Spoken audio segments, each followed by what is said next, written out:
the last Shah of Iran, the last king of the Persian Empire, Mohammad Reza of the Pahlavi Dynasty.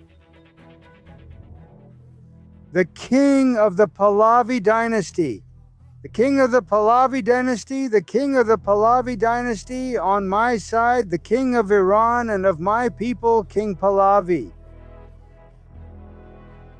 But the fascinating story of the Shahs and the Pahlavi family is, for some, also the story of Iran's golden age. It starts earlier with Muhammad's father and continues to this day with his son. Some recognize him as the current Shah of Iran and one of the leaders seeking to overthrow the current Islamic regime of Iran. This is Ronaldo Carrillo speaking to you. This is the New Encyclopedia, and I invite you to support us by subscribing to the channel, liking this video, and leaving your comments, which we always read. Activate the bell, enable notifications, and share it with all your contacts on social media, WhatsApp, and elsewhere. Without anything else to add, let's start with today's video. Thank you. Mohammad Reza Pahlavi, the most well-known Shah of Iran, was born in Tehran in 1919. He is the third of 11 children and the oldest of the boys. His father is a man named Reza Khan, a prestigious brigadier general in the army, serving the Qajar dynasty. That family had ruled the Persian Empire for nearly 150 years, since 1779. The group historically referred to as the people of Iran by the West. However, the word that Iranians have always used to call their nation is Iran and not Persia. Iran means land of the Aryans.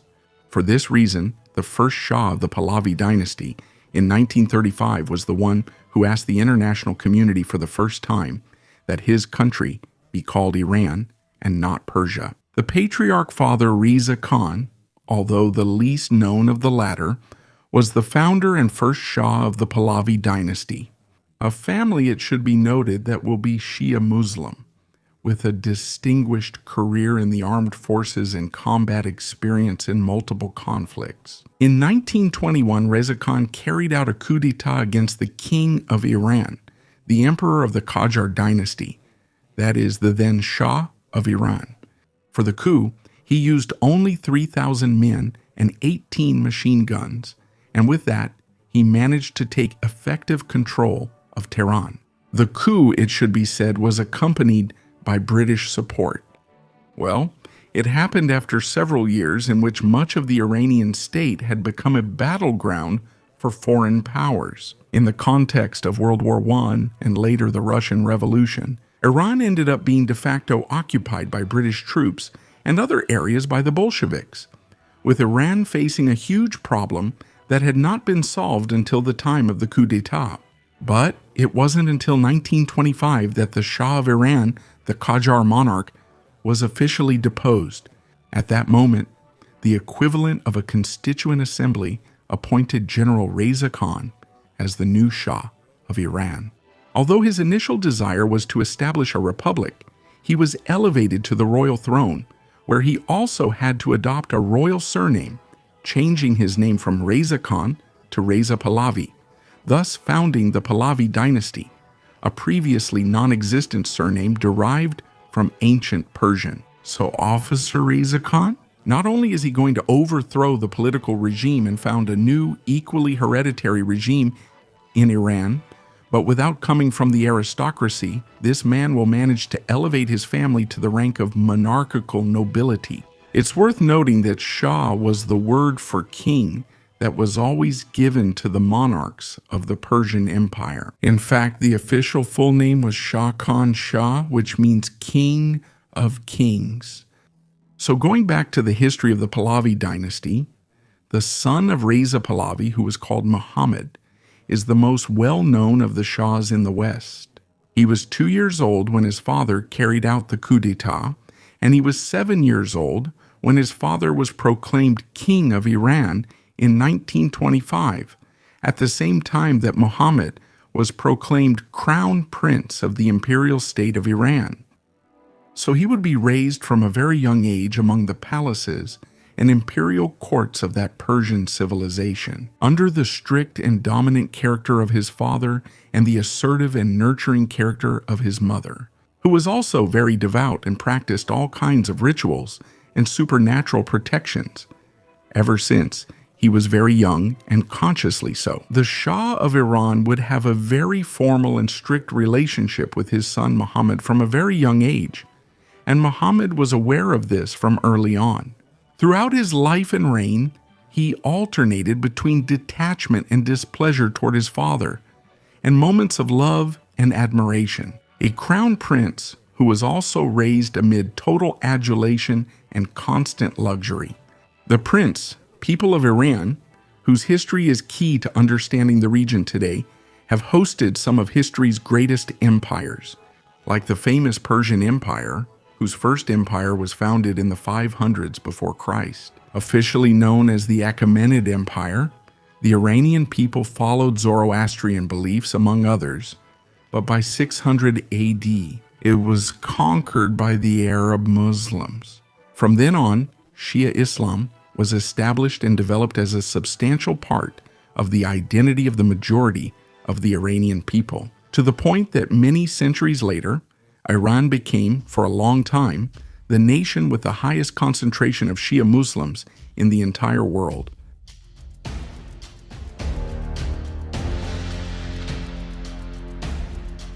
Reza Pahlavi, the first Shah of the Pahlavi Dynasty, would rule Iran for 16 years in an autocratic manner, forcefully neutralizing the opposition. With a pragmatic and nationalist approach, and also implementing many modernization measures, and to a large extent westernization of Iran in every sense and area: education, economy, infrastructure, culture, among other aspects.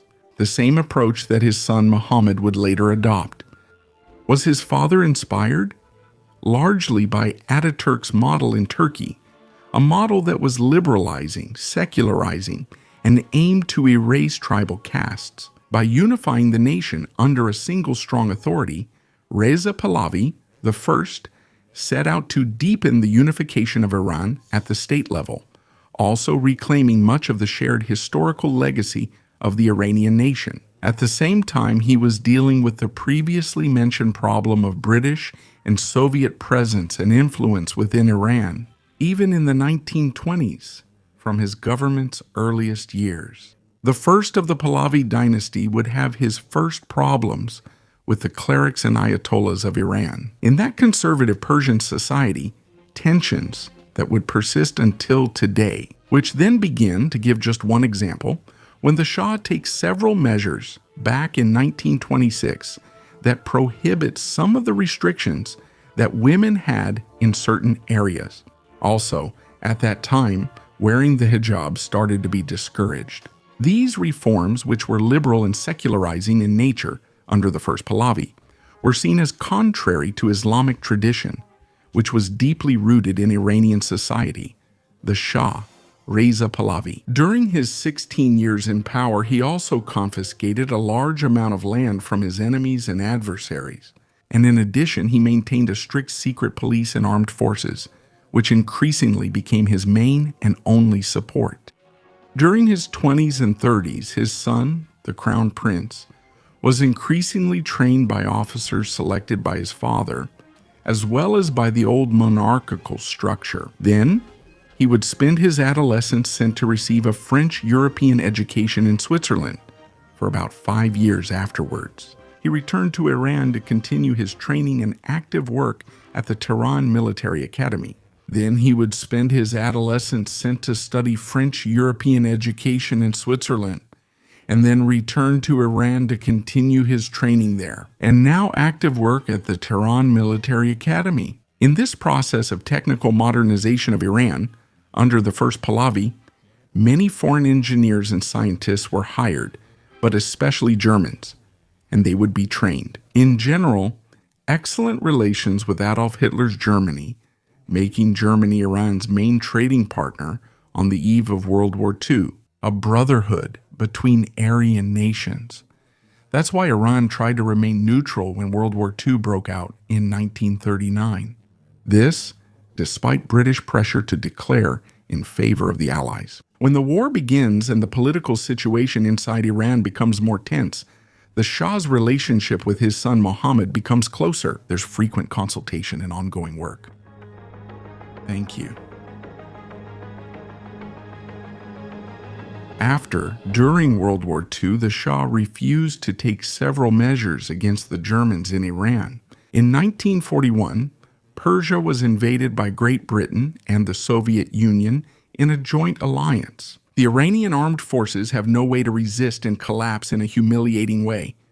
And shortly after, the Shah is forced by the British to abdicate the throne in favor of his eldest son, Prince Mohammad, who ascends to the throne on September 16, 1941.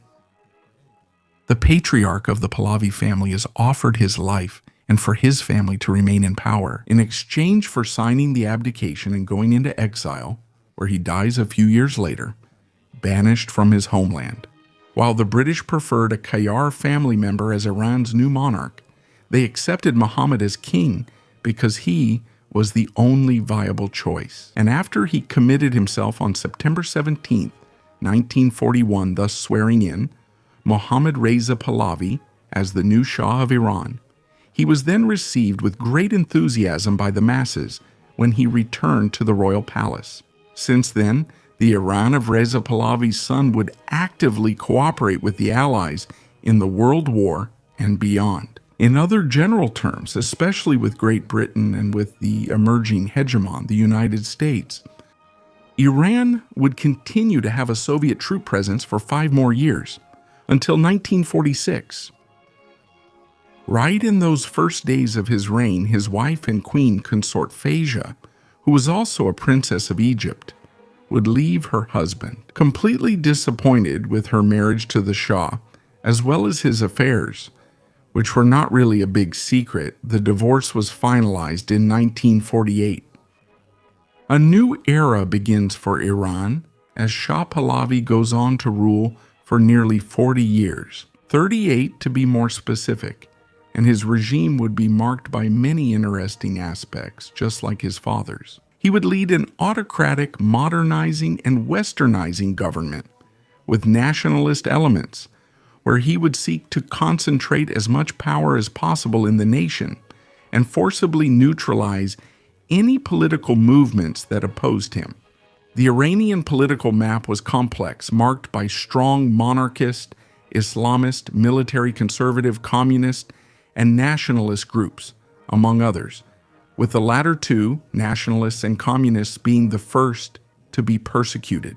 Although Muhammad was accused by some of being indecisive and hesitant as a king, in reality, Pahlavi's son would prove to have great political skill in forming alliances or neutralizing enemies, Shah Mohammad. In addition, especially in his second stage, he would benefit from an important oil boom that would help him finance his project for Iran and for his dynasty, projecting the image in addition to the restoration of ancient Persian greatness and Iran as a great civilization.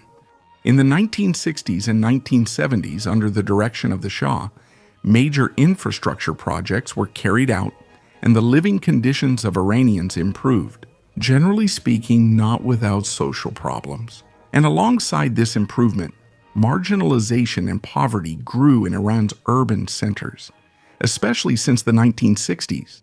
The new Shah will carry out several very progressive reforms for the nation, extending the vote to women, distributing land to millions of peasants, and expanding primary and university education. In addition, the Shah begins an extensive nuclear program while also strengthening the armed forces. During that decade of the 60s and 70s, the economy and industry grew steadily in Iran, at a level that very few economies in the world had.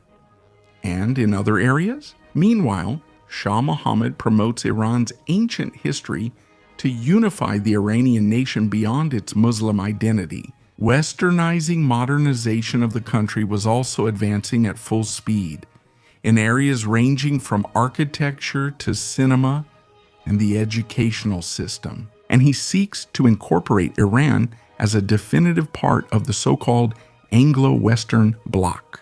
This issue will cause significant distrust among Iran's religious and conservative groups.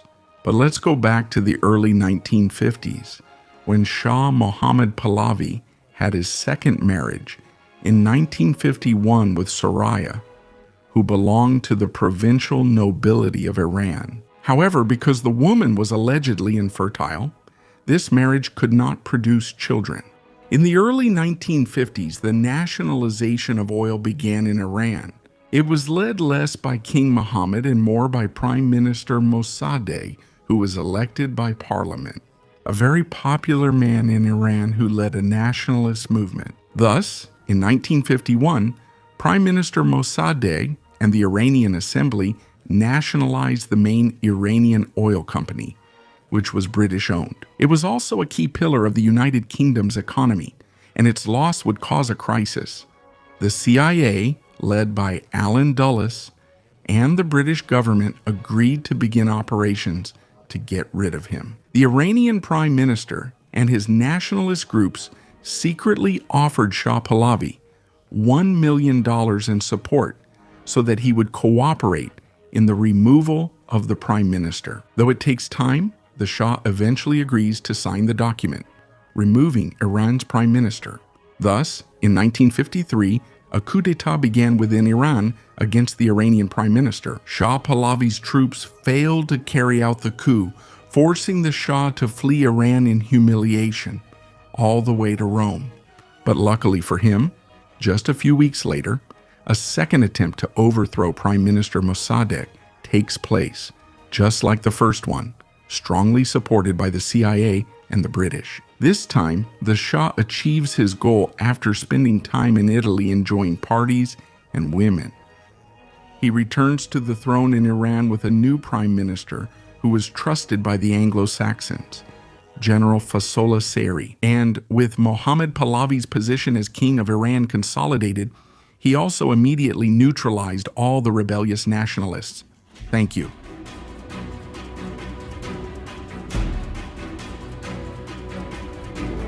King Mohammad Reza Pahlavi. Unlike his father and the entire tradition of Iranian monarchs, he adopts a much more inclusive discourse regarding the social and economic conditions of the majority of the Iranian people. He does not seek to depend solely on the elites as a monarch, but rather aims for a popular base. Since the 1950s, with the help even of leftists and old nationalist intellectuals, the Shah of Iran began reforms and an even more progressive discourse, which included aspects such as agrarian reform, equal rights for women, workers' rights, and other innovative things for the time. At this same time, Pahlavi, the Shah's son, began to promote the state cult of Cyrus the Great throughout Iran, a quasi-mythological figure for Iranians, who was the founder of the First Persian Empire, although apparently contradictory to his progressivism. In the beginning, the Shah also allowed new spaces for the mullahs, who were a kind of priestly teachers of Shia Islam and influential religious figures who had previously lost a lot of ground because his father, the previous Shah, had kept them in check. Although paradoxical, within his progressivism and new freedoms, he allowed greater space for those strongly conservative groups of Islam. It's interesting how his marriage became strained in the late 1950s because of the level of influence he had over Shah Pahlavi, his son, who was his best friend. A mysterious Swiss man named Ernest Perrin, whom Mohammad met during his studies in Switzerland. And since then, he brought him to Iran so that he would not only be his private secretary, but also one of his closest advisors, becoming someone with great power in Iran. By 1959, the second Shah of the Pahlavi Dynasty was the target of a coup attempt by a general, but he managed to thwart it. He also finds out that the coup had the approval of American officers.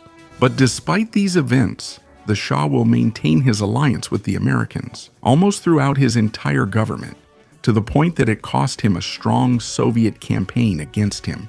And there was no shortage of controversies in the Islamic world either. In 1959, when Iran recognized the State of Israel after the Arab-Israeli conflict, allowing them to open a de facto embassy in the Iranian country. Controversies persist to this day, not only about the strong American influence on the Pahlavi dynasty, but also even about the Israeli influence on that dynasty. Even though the Shah sometime later did not stop making quite critical and controversial comments about Israeli influence in the world, in the 1960s, the story would not be any different for the regime of the Shah of Iran, with the United States as Iran's formal ally, but the CIA secretly supporting coups and destabilizing Pahlavi's son's government. Just like internal Iranian factions who had various more than legitimate reasons to oppose the Shah, or at least wanted a different regime.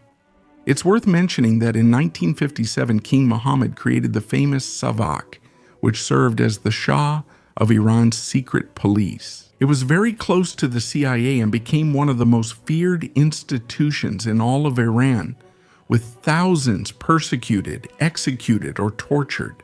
In response to accusations about violence against his opponents, the Shah once said, "When Iranians behave like Swedes, I will behave like the King of Sweden." However, in the shadow of the Pahlavi monarchy, a social and political movement was taking shape throughout Iran that would change the destiny of the nation. We're talking about the Islamist movement, which not long after, as we will tell you, would establish the Islamic Republic of Iran. Most Iranians had a deep respect for the Shiite Muslim clergy and tended to be traditionally religious and detached from the process of westernization. Driven by the first Shah Pahlavi and his successor, the Muslim clergy in Iran held significant social and political influence. And on the shoulders of the Ayatollahs, who were the highest representatives of the Shiite religion, more and more followers and people dissatisfied with the Shah were gathering, and one of the most eloquent, charismatic, and influential Ayatollahs was a man named Ruhollah Khomeini. By 1963, the Shah launched a program of more reformist and progressive measures than his previous tendencies, which was called the White Revolution, a program that also caused annoyance among Islamist leaders of the Shia clergy, a program that reformed all the previously mentioned aspects of society, and that also causes annoyance among the sectors and Islamist and conservative leaders of the Shia clergy. And one of their first complaints against those reforms is that women voted in the referendum that was held to approve that program. At that time, Ayatollah Khomeini declared in a sermon that the fate of Iran should never be allowed to be decided by women. These liberalizing reforms will lead to massive protests from the conservative population of Iran. The pupils of the Shiite Muslim cleric were the most active in these protests. Of all the sermons given, those of Ruhollah Khomeini stood out, and after the new crackdown, with more than 200 dead as a result of the repression of these protests, he is forced to go into a long exile. And although the country of Iran stabilizes, this Islamist and conservative movement will continue to grow in the shadows. The Shah of Iran's third wife will be Farah, a woman of Iranian origin. From this marriage, in 1960, a person is born and named after his grandfather, Reza Pahlavi, the last Shah of Iran. It will be a few more years before he is proclaimed the third of the Pahlavis. He will grow up from childhood as the crown prince in the royal halls of the family enthroned in Persian power. Going back to his father, Mohammad, it was noted by those who knew him that the Shah of Iran had a voracious sexual appetite. Allegedly, he himself said that he needed to have sex several times a day to avoid falling into depression, and it was common for him to have tall European women imported from different parts of Europe. This is going to cause problems with his wife, but even so, the relationship will remain together until his death. After 26 years of reign, the Shah will assume the ancestral title of Shahan Shah, that is, King of Kings. He waited all that time to use it, according to him, because he had to wait for better conditions to assume this title of emperor. Subscribe. It is in the last years of the Shah, although it may seem contradictory, that His Majesty, and also Iran, will have more resources and money. These are the most sumptuous years and the greatest apotheosis of power, when the Shah was honored not only by his nation, but by the entire world. Even Vice President Nelson Rockefeller of the United States went so far as to say that they should bring His Imperial Majesty to the United States to teach us how to govern a country. However, the fall of the Pahlavi monarchy was about to come, and to the surprise of many, the Shah, on one hand, became ill with cancer in the mid-70s, and his condition slowly but gradually worsened. By October 1977, their first planned action was already underway. Many protests against him, led by the Ayatollahs, as well as other monarchist and leftist groups against the Shah. The Shah's health declined, making him more indecisive, inactive, and isolated. The protests spread throughout the country, with hundreds of deaths resulting from the government's response. In 1978, sectors of the United States and the United Kingdom secretly begin to support these protests, and they start to look favorably on the revolutionary movement in Iran, whose main strength was in the Islamist movement. Within months, the Shah's regime collapses. More and more generals, political groups, and foreign powers start withdrawing their support from the Iranian monarchy. So shortly after, amid the tears of his personal guard and the celebration of thousands in the streets, the Shah of Iran ends up leaving his country.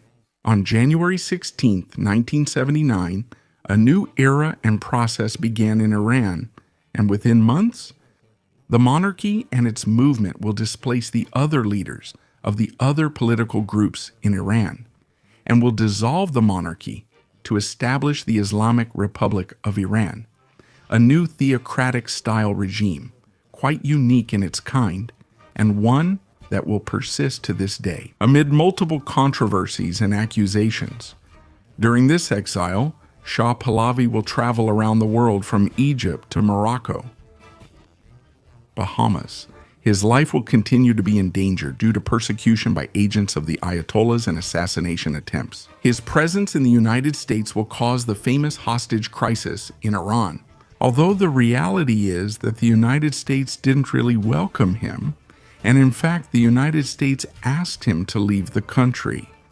Out of power, Mohammad Reza Pahlavi won't last more than a year alive. His illness kept getting worse, and in his last moments he said, "Iran is Iran. Iran is land, people, and history." And he kept repeating several of these phrases over and over. He would die in apparent peace in 1980 at the age of 60. Goodbye.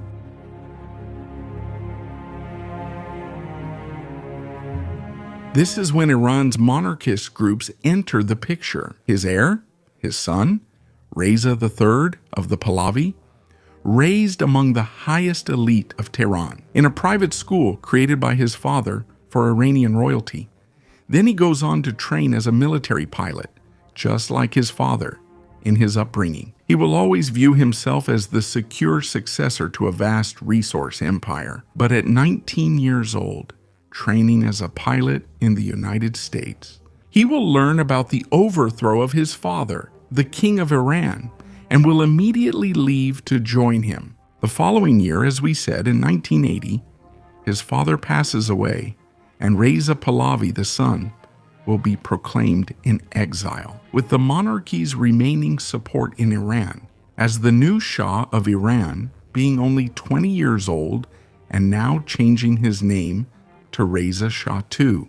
But beyond this appointment, and in less than a year, the long Pahlavi monarchy had already been overthrown. The foreign powers who supported him for a long time will continue to recognize the new Islamic government of Iran as the country's legitimate government. Since then, the third Pahlavi has devoted himself to opposing the Islamic regime of Iran. But so far, without clear success, although for a while, he will also mainly dedicate himself to his studies, earning a degree by correspondence in political science from the University of South Carolina, While living in Morocco, the current Shah of Iran, since his appointment in 1980, has sought to form alliances with various pro-monarchy groups in Iran, as well as with opposition to the Islamic regime. But he has not managed to unify these forces, since several of the dissident groups opposed to the Islamist regime are also against the Pahlavi monarchy. A few years after their overthrow,